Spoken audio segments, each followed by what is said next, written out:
43절에는 그들 앞에서 잡수셨다가 나옵니다. 아직까지도 확실히 믿지 못하는 제자들 앞에서 음식을 직접 잡수셨습니다. 음식을 잡수셨다는 것은 물리적인 신체를 가지셨음을 입증하는 것이고요. 예수님께서 음식을 잡수셨다는 직접적인 기록은 이곳에 유일하게 간접적으로는 베드로가 고넬료의 집에서 증언한 일이 있습니다. 사도행전 10장 41절에 나오죠. 30절에는 떡을 가지고 감사 기도를 드리신 것으로 되어 있고 요한복음 21장 13절에는 잡수셨다는 기록은 없습니다. 성도가 죽거나 부활한 이후 예수님처럼 음식을 먹을 수 있느냐의 의문이 생길 수가 있는데, 그러나 예수님이 부활하신 몸은 특별한 것이었으므로 부활을 믿지 못하는 제자들과 다른 사람들을 위해 예외적으로 자신을 내보이신 것이기 때문에 굳이 우리들의 것과 비교할 필요가 없습니다. 사절에서 49절까지는 마지막 분부와 성령의 약속은 다른 공간 복음서의 끝에서 나와 있지만 마가복음에서는 언제 어디서 말했는지 정확하지 않습니다. 중요한 것은 장소나 연대가 아니라 명령의 말씀에 담겨진 메시지겠죠. 44절에는 이것은 말한 것이다 한데 원문에는 맨 앞에 나와 있으며 강조적 용법으로 사용되고 있습니다. 저격이 신의 말이다인데 제자들과 함께 있을 때 말한 것은 누가복음 18장 31절에서 33절과 같은 말씀이며 엠마로로 가는 두 사람에게 하셨던 것과 비슷한 말씀이었을 것입니다. 모세의 율법과 예언자들 시편이 나오는데 히브리 성경은 세 부분으로 구성되어 있습니다. 시편은 성문서를 대표하는 책이고 성경에는 일반적으로 율법과 예언자로 쓰여 있으며 모세의 율법이라고 쓴 것은 독특합니다. 예수님의 고난에 대한 시편 22편, 69편이고 부활 시편은 2편이고 16편이고 116편입니다. 45절입니다. 45절에는 마음을 열어가 되어 있습니다. 마음이 닫히면 어리석어 성경을 깨닫지 못하지만 마음이 열리면 성경의 의미와 신령한 세계를 알 수 있습니다. 고린도전서 2장 13절에 기록되어 있습니다. 하나님의 말씀을 이해하려면 반드시 성령의 역사하심이 있어야 합니다. 요한복음 16장 13절에도 기록되어 있고 로마서 13장 11절에도 기록되어져 있습니다. 6절입니다. 46절에는 그리스도가 나오는데 간사가 있는 것은 유대인들이 기대하는 적시적 메시아가 아니라 성경에 예언된 바로 그 메시아 즉 그리스도를 가리키고 있습니다. 고난을 당하시고 다시 살아나실 것이면데 고난과 부활은 예수님의 일의 사명이며 여러 차례 예고되어 있었습니다. 이미 구약 성경에도 분명히 예언되었습니다. 이사야 53장에 그렇습니다.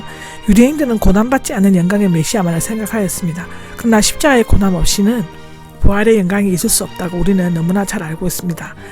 No cross, no crown 이라고 되어 있습니다. 7절에 보면 죄 용서함을 받게 하는 회개가 되어 있는데 성경은 이미 일어난 사건, 즉 고난과 부활, 그리고 앞으로 계속 일어날 사건들, 즉 죄 용서와 세계 선교에 대해서 미리 예언하였습니다. 회개의 선교는 제3이라는 결과를 낳게 되는데 지금까지 유대인들은 하나님을 자신들이 하나님으로 생각하고 아브라함의 자손이라는 자부심을 가졌지만 복음은 예루살렘에서 시작하여 모든 민족에게 전파되어야 하는 것이 하나님의 뜻입니다. 이것 또한 사도행전 2장 1장 4절에 1절에서 4절에 나오고 사도행전 1장 8절에 나옵니다. 그리스도를 통한 회개 운동은 이미 세례자 요한에게서 시작되었다고 마가복음은 얘기하고 있습니다. 그리스도의 공생의 초창기 부터 십자가 고난과 부활 사건에 이르기까지 계속되었습니다. 여기 전파될 것이라고 나오는데 부정과거형은 한번 전파된 것이 영원한 효력을 미치게 될 것임을 의미합니다. 48절입니다. 48절은 너희는 이 일들의 증인이다 인데 여기서 증인은 순교자를 의미한다고 합니다. 사도행전 5장 29절에서 32절에 설명되어 있습니다. 증인은 순교의 각오를 가진 자만이 맡을 수가 있으며 또한 증거하는 사실의 의미를 인정하고 복음을 믿으며 고백하는 것을 전제로 하고 있습니다. 제자들은 그동안 예수님의 고난과 죽음 부활을 목격하였으며 성경에 기록된 의미들을 깨닫게 되었는데요. 이제 그들에게는 예루살렘에서 시작하여 모든 민족에게 복음을 전해야 할 지상 최대의 사명인 증인의 임무가 주어졌습니다.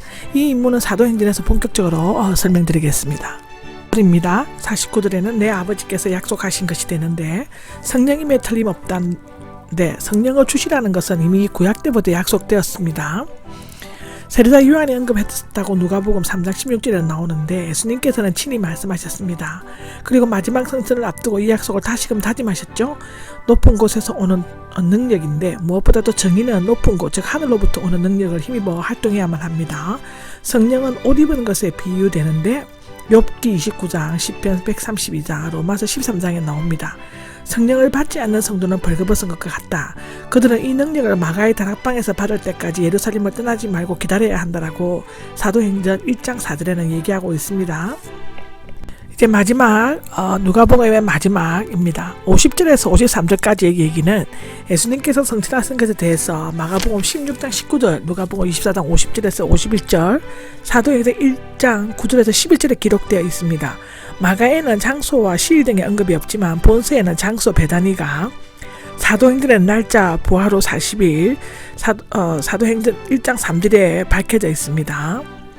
50절을 보면 베다니 근처로가 나와 있는데 성친의 장소를 구체적으로 밝혀주는 유일한 구절이고, 사도행전 1장 12절에는 갈림산 위로 되어 있습니다. 아마도 예루살렘에서 갈림산으로 가는 도중 베다니로 가는 갈림길까지를 의미하는데 두 손을 들고 축복해 주셨다가 나옵니다.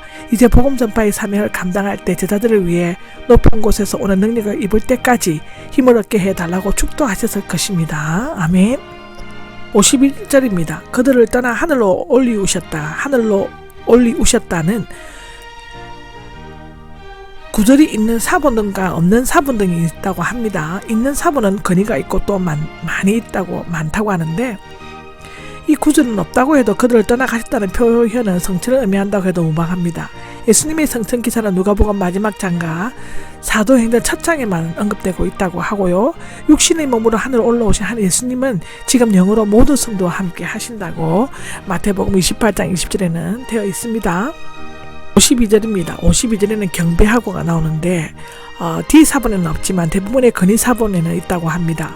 부활하시고 성천하시는 모습을 본 제자들은 그가 하나님의 아들 그리스도이심을 확신하면서 경배하였습니다. 크게 기뻐하면서가 나오는데, 얼마 전까지 실망과 좌절 두려움에 빠져있던 제자들은 부활하신 주님이 성천하심을 모습을 보고 크게 기뻐하면서 원수들의 칼날이 번뜩이는 예루살렘으로 들어갔습니다. 누가복음 마지막 24장 53절 마지막 절입니다. 하나님을 찬양하면서 계속 성전에 머물렀다가 나옵니다. 끝맺을 것보다는 시작하는 느낌을 주고 있죠. 누가는 성전을 배경으로 시작하고 또 끝을 맺고 있습니다. 사도들은 성전을 중심으로 찬양하면서 계속 모였습니다. 그리스도께서 맡겨주신 복음 전파 사역은 사도들에 의해 교회에 계승되고 성령의 역사를 통해 땅끝까지 전해졌습니다. 아멘. 이것으로서 누가복음은 끝이 납니다.